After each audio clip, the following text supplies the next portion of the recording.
Un ancien pilote du corps des marines américains, considéré comme complice d'un pirate informatique chinois, a été arrêté en Australie. TikTok admet avoir partagé des données d'utilisateurs européens avec du personnel en Chine. Joe Biden face à Donald Trump.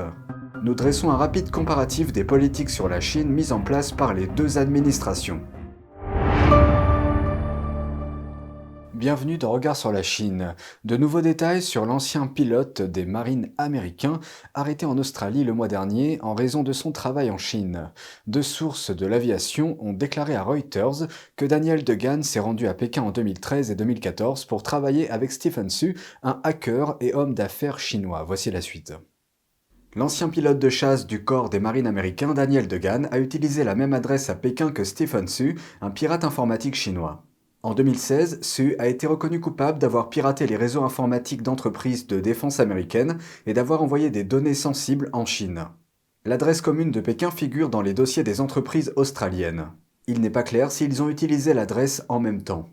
L'avocat de Degan a déclaré que l'ancien pilote militaire nie avoir enfreint toute loi américaine, toute loi australienne ou toute loi internationale. Degan est un ancien citoyen américain. Il a été arrêté en Nouvelle-Galles du Sud en octobre. La police fédérale australienne l'a placé en garde à vue à la demande de Washington et il risque maintenant d'être extradé vers les États-Unis. Degan est actuellement transféré dans une prison de haute sécurité en Nouvelle-Galles du Sud. Son affaire reviendra devant le tribunal à la fin du mois de novembre. L'arrestation de Degan intervient peu de temps après que la Grande-Bretagne a averti des dizaines d'anciens pilotes militaires qu'ils devaient cesser de travailler en Chine sous peine d'être poursuivis pour des raisons de sécurité nationale. La Grande-Bretagne affirme que ces pilotes militaires, actuels et anciens, sont attirés en Chine par des offres de paiement importantes. Après leur arrivée, on leur demande de former les forces armées du pays. TikTok se retrouve de nouveau sur la sellette. L'entreprise admet avoir partagé des données d'utilisateurs européens avec du personnel en Chine et dans d'autres pays. TikTok partage les données des utilisateurs européens. TikTok a fait cette annonce dans le cadre d'une mise à jour de sa politique de confidentialité publiée mercredi. Elle désigne la Chine comme l'un des pays où les données des utilisateurs peuvent être consultées à distance par l'entreprise. Cette annonce intervient alors que le Règlement général européen sur la protection des données enquête depuis un an sur le partage de données avec la Chine. Les autres pays où le personnel de TikTok peut accéder aux données des utilisateurs européens sont le Brésil, le Canada, Israël, les États-Unis et Singapour. Pour rappel, le traitement des données personnelles en Chine sert à la répression de minorités comme les Ouïghours, les Tibétains ou à la persécution d'individus que le régime souhaite éliminer, comme les pratiquants de Falun Gong. En Chine, la police Internet surveille et traque ses propres citoyens. Elle bloque l'information afin d'empêcher le peuple chinois d'apprendre les violations massives des droits de l'homme commises dans le cadre de la persécution du Falun Gong. Le chef de la politique étrangère de l'Union européenne invite à faire preuve de prudence vis-à-vis de la Chine. Le haut diplomate Josep Borrell a déclaré « Il est clair que la Chine est en train de consolider une nouvelle ère de sa politique extérieure et sur le plan intérieur, elle est en train de s'affirmer davantage et de se diriger vers l'autonomie. » Il a ajouté que les démocraties occidentales souhaitent réduire leur dépendance à l'égard de la Chine. Mais pour l'instant, de nombreux États membres de l'UE entretiennent une relation économique forte avec la Chine. Borrell a fait remarquer qu'il ne pense pas que ces pays puissent mettre la Chine et la Russie sur le même plan.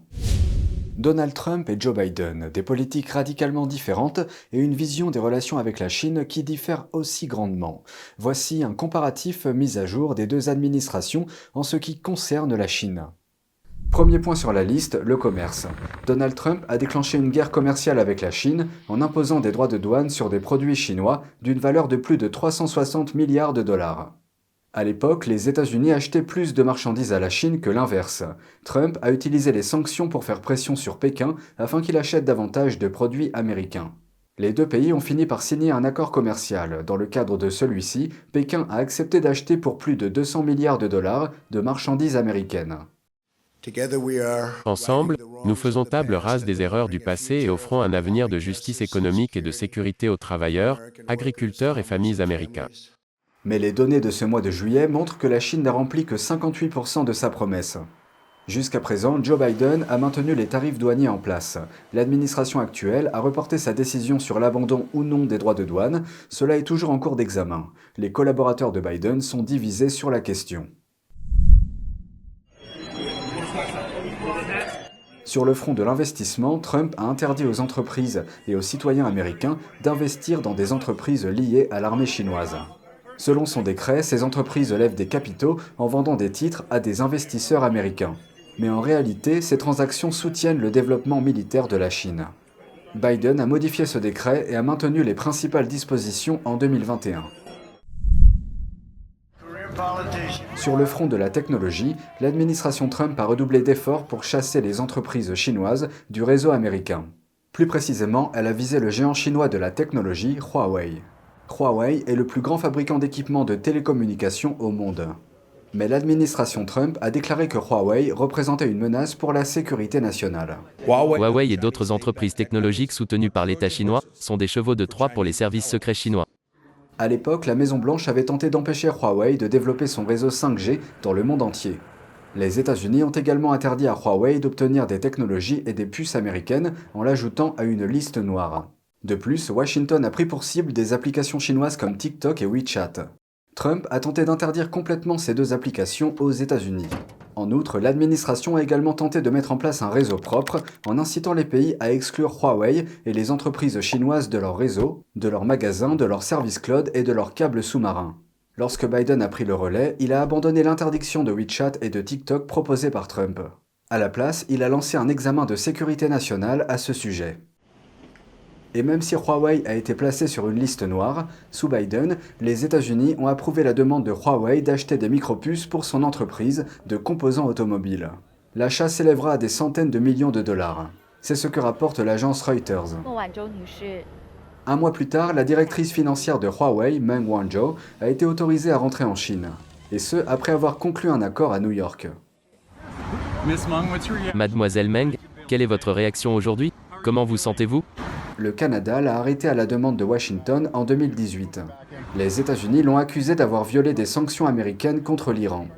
Les mesures prises à l'encontre d'autres entreprises de télécommunications chinoises sont restées cohérentes. Sous Trump, la FCC a refusé la demande de China Mobile de fournir des services de télécommunications aux États-Unis. Sous Biden, la FCC a révoqué l'autorisation de 4 entreprises chinoises d'opérer sur le sol américain. Sur le plan diplomatique, l'administration Trump a ordonné à la Chine de fermer son consulat à Houston. L'administration a accusé le consulat d'être une plaque tournante de l'espionnage. L'administration a également imposé des restrictions en matière de visa à certains individus originaires de Chine qui étaient engagés dans des opérations d'influence à l'étranger. De même, elle a exigé que 5 entreprises médiatiques chinoises gérées par l'État s'enregistrent en tant que mission étrangère. Elle a imposé des restrictions de visa plus strictes à leurs employés chinois. Sous le mandat de Biden, les deux pays ont assoupli les restrictions en matière de visa pour les journalistes. En ce qui concerne Hong Kong, Trump a sanctionné plus de 30 responsables chinois pour avoir réprimé des manifestations en faveur de la démocratie. Il a également mis fin au traitement économique préférentiel accordé à la région après que Pékin a imposé une nouvelle loi controversée sur la sécurité. Au sujet de la région du Xinjiang, l'administration Trump a qualifié de génocide la répression des Ouïghours par Pékin dans cette région. Les États-Unis ont également interdit les importations de coton et de tomates en provenance du Xinjiang en lien avec le travail forcé. Dans le même ordre d'idées, l'administration Biden a adopté un projet de loi interdisant les importations en provenance du Xinjiang pour cause de travail forcé. L'administration a également sanctionné près de 30 responsables chinois et hongkongais. Au sujet de Taïwan, l'administration Trump est allée au-delà des protocoles diplomatiques. Trump s'est entretenu directement avec la présidente taïwanaise Tsai Ing-wen, ce qui constitue une rupture majeure avec la politique américaine antérieure. L'administration a également levé les restrictions sur les interactions entre les responsables américains et taïwanais. Les relations entre les États-Unis et Taïwan continuent de se réchauffer sous Biden. Biden a déclaré que les États-Unis défendraient Taïwan en cas d'invasion chinoise. Mais les forces américaines défendraient-elles l'île? Oui, s'il y a une attaque sans précédent. Donc, contrairement à l'Ukraine, pour être clair monsieur, les forces américaines, les hommes et les femmes américains défendraient Taïwan en cas d'invasion chinoise? Oui. C'est une rupture avec la position d'ambiguïté stratégique adoptée depuis longtemps par Washington. Sous la direction de Biden, les États-Unis et la Chine se sont engagés à coopérer sur les questions climatiques au cours de la prochaine décennie. Mais la Chine a interrompu les discussions sur le climat après la visite de la présidente de la Chambre des représentants Nancy Pelosi à Taïwan. Mesdames et messieurs, la présidente et la présidente de la Chambre sont arrivées. Le régime chinois a également suspendu la coopération dans la lutte contre les drogues illégales comme le fentanyl. Plus de 70 000 Américains sont morts du fentanyl l'année dernière. La plupart des précurseurs du fentanyl proviennent de Chine. Et un coup porté aux entreprises chinoises cotées en bourse aux États-Unis. Sous la présidence de Trump, les États-Unis ont adopté une loi visant à retirer les entreprises chinoises du marché boursier américain si elles n'ouvrent pas leur livre de compte aux régulateurs américains 3 années de suite. Les négociations se sont poursuivies sous Biden.